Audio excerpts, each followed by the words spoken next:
आज 15 अगस्त के ही दिन मेरे देश के युवाओं के लिए 1,00,000 करोड़ रुपए की योजना हम चालू कर रहे हैं, लागू कर रहे हैं। आज से प्रधानमंत्री विकसित भारत रोजगार योजना आज ही 15 अगस्त को लागू हो रही है। ये आपके लिए बहुत खुशखबरी है। इस योजना के तहत निजी क्षेत्र में पहली नौकरी पाने वाले नौजवान को, बेटे बेटी को 15,000 रुपया सरकार की तरफ से दिए जाएंगे। कंपनियों को भी नए रोजगार देने के अवसर जो भी ज्यादा जुटाएगा, उनको भी प्रोत्साहन राशि दी जाएगी। प्रधानमंत्री विकसित भारत रोजगार योजना करीब करीब 3.5 करोड़ नौजवानों को रोजगार के नए अवसर बनाएगी। मैं सभी नौजवानों को इसके लिए बहुत बहुत बधाई देता हूं। मेरे प्यारे देशवासियों, आज भारत में नारी शक्ति का लोहा हर कोई मानने लगा। बढ़ती इकोनॉमी की लाभार्थी हमारी नारी है, लेकिन बढ़ती इकोनॉमी को गति देने में भी हमारी नारी का बहुत बड़ा योगदान भी, हमारी मातृशक्ति का योगदान है, हमारी स्त्री शक्ति का योगदान है। स्टार्टअप से लेकर स्पेस सेक्टर तक हमारी बेटियां छाई हुई है, खेल के मैदान में छाई हुई है, फौज में चमक रही है। आज गर्व के साथ नारी कंधे से कंधा मिलाकर के देश की विकास यात्रा में भागीदार हो रही। देश गर्व से भर गया जब एनडीए की विमेन कैडेट्स उनका पहला पास आउट हुआ था। पूरा देश गर्व से भर गया था। सारे टीवी चैनल उसी के पीछे लगे हुए थे। कितने बड़े गौरव की पल थी। Self help group, 10 crore self help group की बहनें क्या कमाल कर रही है। नमो ड्रोन दीदी नारी शक्ति की एक नई पहचान बनी। गांव में मुझे एक बहन मिली, वो कहती मुझे अब तो गांव वाले पायलट कह करके बुलाते हैं। बड़े गर्व से कह रहे थे। ज्यादा पढ़ी लिखी नहीं थी, लेकिन उसका रतबा पैदा हुआ है। साथियों, हमने 3 करोड़ महिलाओं को लखपति दीदी बनाने का संकल्प लिया था। 3 करोड़। और मुझे आज संतोष है कि हम तेज गति से काम कर रहे हैं। समय से पहले 3 करोड़ का लक्ष्य पार कर लेंगे। और आज मैं खुशी से देश को बताना चाहता हूं कि मेरे नारी शक्ति का सामर्थ्य देखिए। देखते ही देखते 2 करोड़ महिलाएं लखपति दीदी बन चुकी है। आज कुछ लखपति दीदी हमारे सामने बैठी है। ये है मेरे सामर्थ्य। और मेरा विश्वास है दोस्तों, भारत की विकास यात्रा में उनकी भागीदारी बढ़ने वाली। मेरे प्यारे देशवासियों, मेरे देश के किसानों का भारत की अर्थव्यवस्था में बहुत बड़ा योगदान है। भारत के किसानों की मेहनत रंग ला रही है। पिछले साल अनाज के उत्पादन में मेरे देश के किसानों ने कि पुराने सारे विक्रम तोड़ दिए हैं। ये सामर्थ्य है मेरे देश का। उतनी ही जमीन, लेकिन व्यवस्थाएं बदली, पानी पहुंचने लगा, अच्छे सीड्स मिलने लगे, किसानों को अच्छी सुविधाएं मिलने लगी, तो वो अपना सामर्थ्य देश के लिए बढ़ा रहा है।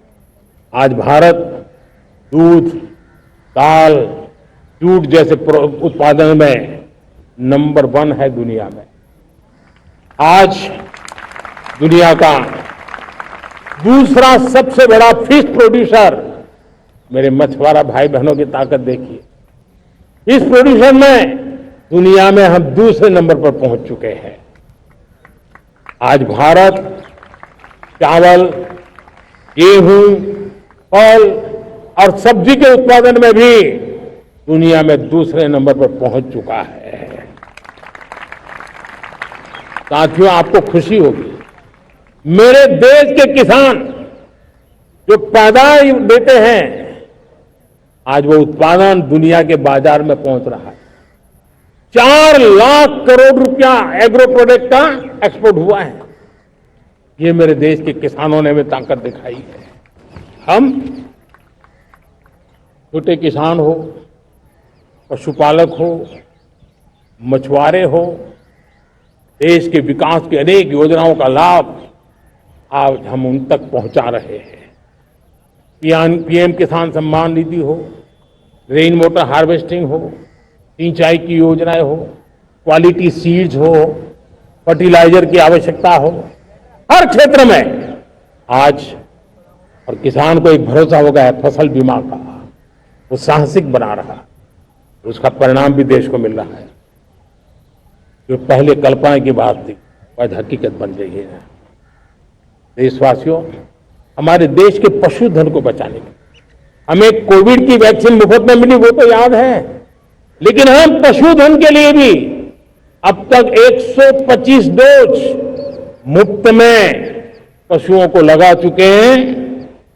फूट एंड माउथ डिसीज से मुक्ति पाने के लिए, जो हमारा यहां उत्तर भारत में उसे खुरपका मुंहपका बीमारी कहते हैं, उसे बचाने के लिए 125 करोड़ डोज हम लगा चुके हैं और मुफ्त में लगा चुके हैं।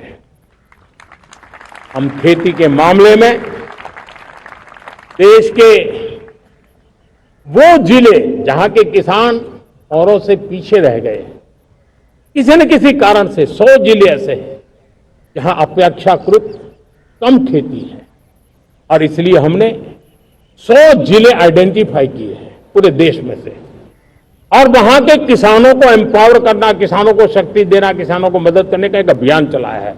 और इसके लिए पीएम धन धान्य कृषि योजना का आरंभ किया है।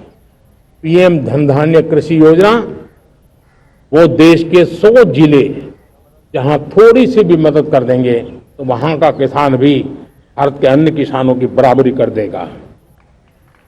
मेरे प्यारे देशवासियों, भारत के किसान, भारत के पशुपालक, भारत के मछुआरे, ये हमारी सबसे बड़ी प्राथमिकता है।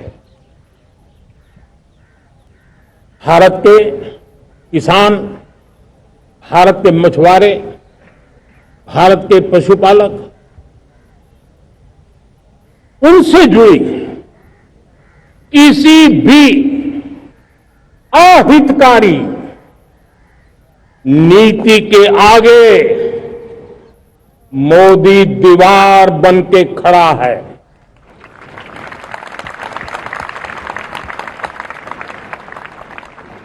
भारत अपने किसानों, अपने पशुपालकों, अपने मछुआरों के संबंध में कभी भी कोई समझौता नहीं स्वीकार करेगा।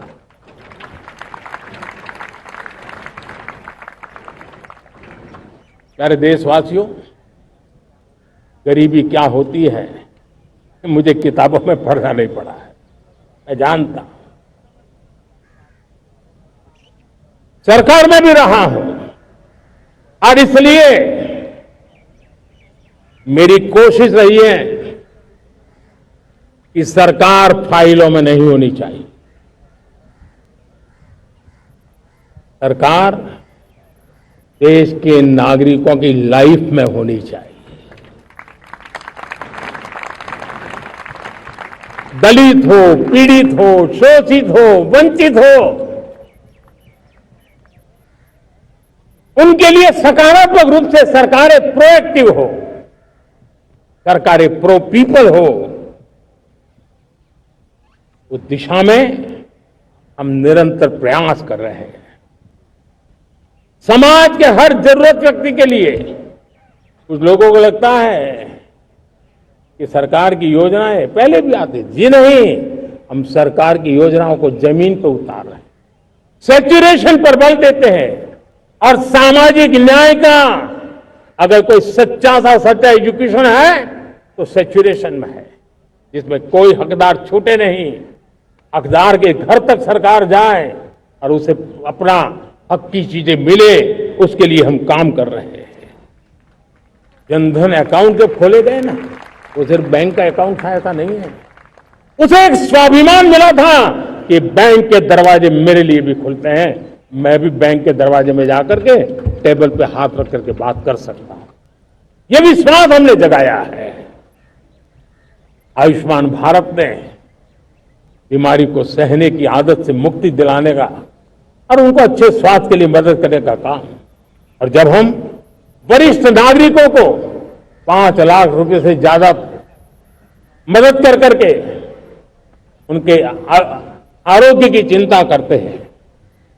आज पीएम आवास, 4 करोड़ गरीबों को घर मिलना मतलब जिंदगी के नए सपने वहां सजते हैं। वो सिर्फ 4 दीवारें नहीं है दोस्तों।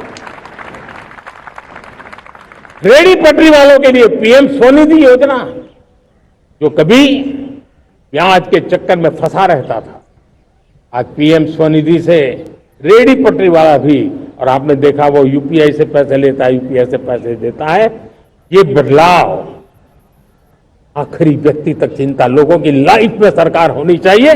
उसी के कारण ये जमीन से जुड़ी योजनाएं बनती हैं, और जमीन से जुड़ी योजनाएं जमीन पर उतरती है, और जमीन से उतरी हुई योजनाएं जीवन में बदलाव लाने का एक सशक्त माध्यम बन जाती है। एक समय था, गरीब हो, पीड़ित हो, आदिवासी हो, वंचित हो, दिव्यांग हो, हमारी विधवा माताएं बहनें हो, अपने हक के लिए दर दर भटकते रहते थे। सरकारी दफ्तरों में चक्कर लगाते लगाते जिंदगी पूरी हो जाती। आज सरकार आपके दरवाजे पर आती है, सैचुरेशन के अप्रोच को लेकर के आती है। करोड़ों लाभार्थियों को सरकारी योजनाओं का लाभ मिल रहा है। डायरेक्ट बेनिफिट ट्रांसफर एक बहुत बड़ा क्रांतिकारी काम हुआ है। साथियों, गरीबी हटाओ के नारे देश ने बहुत सुने हैं, लाल किले से भी सुने, और देश सुन सुन करके थक गया था, और देश ने मान लिया था कि गरीबी हट नहीं सकती है। लेकिन जब हम योजनाओं को गरीब के घर तक ले जाते हैं, विश्वास को गरीब के मन में हम पैदा करते हैं, तब मेरे देश के 25 करोड़ गरीब गरीबी को परास्त कर करके, गरीबी से बाहर निकल करके एक नया इतिहास बनाते हैं। आज 10 करोड़ गरीब, 10 वर्ष में 25 करोड़ से ज्यादा गरीब गरीबी को परास्त कर करके गरीबी से बाहर निकले हैं, और एक न्यू मिडिल क्लास तैयार हुआ है। मेरे साथियों, ये न्यू मिडिल क्लास और मिडिल क्लास एक ऐसी जुगलबंदी है जिसमें एस्पिरेशन भी है, एफर्ट भी है। वो देश को आगे बढ़ाने के लिए बहुत बड़ा सामर्थ्य बनने वाली है। मेरे प्यारे देशवासियों, बहुत ही निकट भविष्य में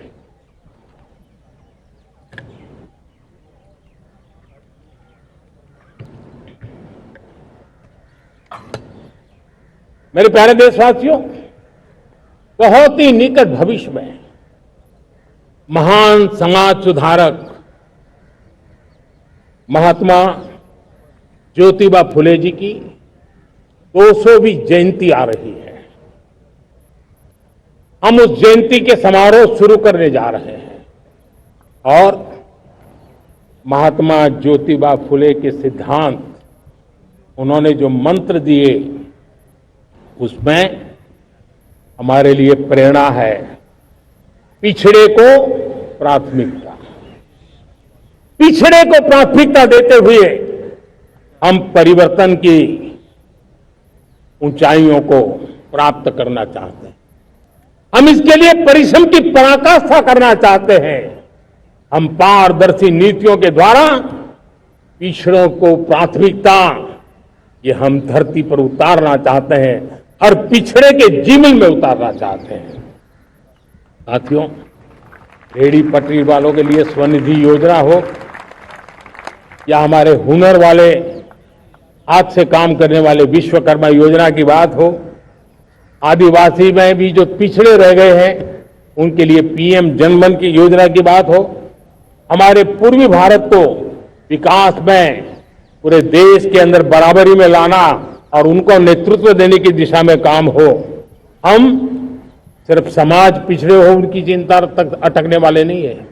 जो क्षेत्र पिछड़े हैं उनको भी हम प्राथमिकता देना चाहते हैं। जो जिले पिछड़े रहे हैं हम उनको प्राथमिकता देना चाहते हैं।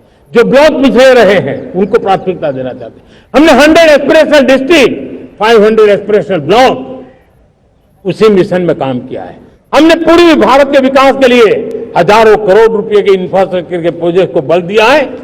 हमने पूर्वी भारत के जीवन को बदल करके देश की विकास यात्रा में भागीदार बनने का, मेरे प्यारे देशवासियों, जीवन हर क्षेत्र में विकास होना चाहिए। विकास के लिए खेल का भी महत्व होता है।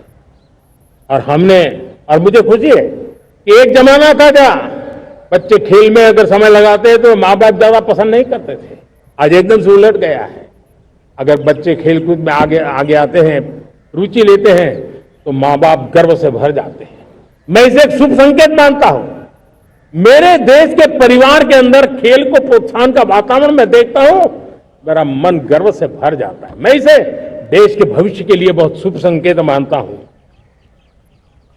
और साथियों, इस खेल को बढ़ावा देने के लिए हमने नेशनल स्पोर्ट्स पॉलिसी, कई दशकों के बाद हम देश में खेलो भारत नीति को लेकर के आए हैं, ताकि एक खेल जगत का सर्वांगीण विकास का प्रयास हो। स्कूल से लेकर के ओलंपिक तक हम एक पूरा इकोसिस्टम डेवलप करना चाहते हैं। चाहे कोचिंग की व्यवस्था हो, फिटनेस की बात हो, खेल के मैदान हो, खेल की व्यवस्थाएं हो, खेल के लिए आवश्यक साधन हो, लघु उद्योगों को भी खेल के साधन बनाने में मदद करने की बात हो। यानी एक प्रकार से पूरा इकोसिस्टम हम दूर दराज के बच्चों तक पहुंचाना चाहते हैं। लेकिन साथियों, जब मैं फिटनेस की बात करता हूं, जब मैं खेलकूद की बात करता हूं, तो मैं एक चिंता भी आपके सामने रखना चाहता हूं। हमारे देश के हर परिवार को चिंता करनी चाहिए। मोटापा हमारे देश के लिए बहुत बड़ा संकट बनता जा रहा है। आने वाले वर्षों में लोग, जो पंडित लोग हैं वो कहते हैं, जो जानकार लोग कहते हैं, हर तीसरे व्यक्ति में एक व्यक्ति मोटापे का शिकार होगा। हमें मोटापे से बचना है, ओबेसिटी से बचना है। और इसलिए मैंने बाकी सब करना पड़ेगा, लेकिन एक छोटा सा सुझाव दिया था कि परिवार तय करे कि जब खाने का तेल घर में आएगा 10% कम ही आएगा और 10% कम ही उपयोग करेंगे, और हम ओबेसिटी के खिलाफ लड़ाई को जीतने की दिशा में हम अपना योगदान देंगे।